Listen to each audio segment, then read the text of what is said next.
Well, Cycling Tips just did a video, and in that video they went and looked behind the scenes of the Paris Roubaix. And in the Paris Roubaix, one of the questions that they asked some of the riders, well, what bar or what pressure do they run the tyres at? And the answer was 4 to 4.2 bar. And this was on 30mm tyres or 32mm tyres. So that's what they were using to race in that race. Now, that raises some head scratching about tyre pressures. So let's roll that intro and let's have a bit of a discussion about why they're running that and why aren't they running them lower for a race that's got cobbles on it.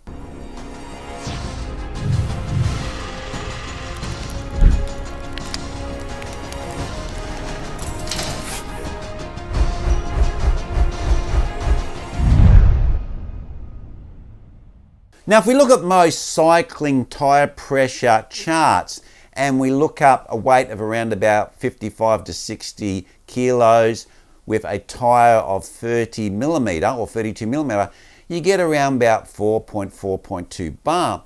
And when you look at that, you go, oh yeah, that's fair enough, and that's what they're running them. But that is just for normal operation on a normal road. So you would think that that would not be the optimum for pavé, because on pavé you would like to have it softer so you're absorbing more of those bumps. So why are they running 4 to 4.2 bar? Now, I had some Tubeless, some 23 on the front and a 25 on the back, and I did some country riding a few years back, and I was riding on that chip seal. Now, chip seal is where they just put the tar down and then they just sprinkle all the stones on top. And that's how you get those stone chips in your windscreen, because the stones are all loose. But the ones that are in contact with the tar stick there, and they call that chip seal. And when you ride a bicycle on chip seal, it's incredibly rough and a lot of vibrations come through the bicycle. So when I was riding on this type of road, what I did is I lowered my pressures down to 40 psi with a 23mm on the front and a 25mm on the back, and that really made it nice and smooth to ride on. It was beautiful, and I believe actually faster, because you weren't getting that constant jarring from the road and the chips that are on the road. So what gets me is if I can run 23 and 25mm at 40 psi, okay, it felt a little bit spongy.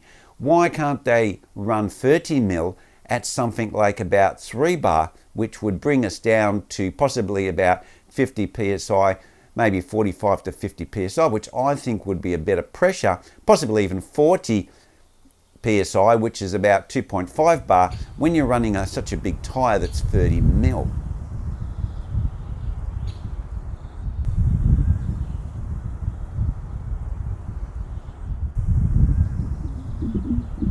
Well, in conclusion, I'm actually stunned that they're running pressures so high when they have such light riders on the bicycles that are running around about, they're only usually between 50 to 60 kilos. I mean, okay, there is some heavier guys that would run some higher pressures, but generally a lot of those guys are pretty damn light and they're in the 50 kilos somewhere around there.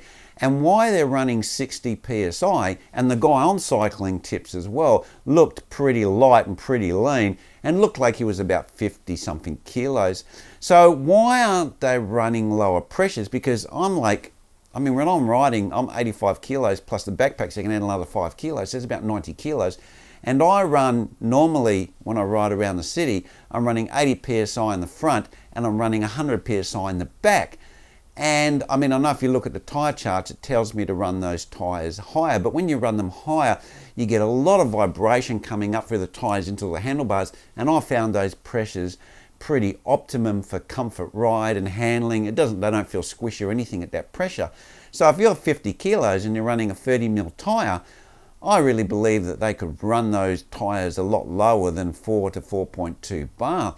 And I was quite surprised. Now, the tyres in question that they were talking about, and the tyres that Cycling Tips were interviewing the team, the tyres that they were running, were actually tubeless. And I was wondering when I heard these figures, maybe there's some limitations with tubeless due to the hooks or whatever, and when they're running on the pavé, they find that if they run them too low, then they're going to get damage to the hooks or the hookless rim that they're using, whilst with a tubular they can run them lower. It's actually a bit of a interesting amount of pressure that they're using. I personally feel that for pave, I think that they could get away with running them lower, but that's just me. So guys, what do you think about pressures and using these quite large tyres, 30 to 32 mil, and they're running quite a high pressure? Leave your comments down below. What do you think about that pressure related to that tyre size when you're riding on pave? And of course, you know what I'm going to say? Smash, smash, smash that like button. That'd be really appreciated, because when you push those buttons, it triggers the YouTube algorithm to show that the thumbnail to more people. And of course, if you haven't subscribed and you like cycling content, then subscribe down below and just click that bell and you can select what notification you want. Well, anyway guys, that's where I'm going to leave it, and I'll see you next vid.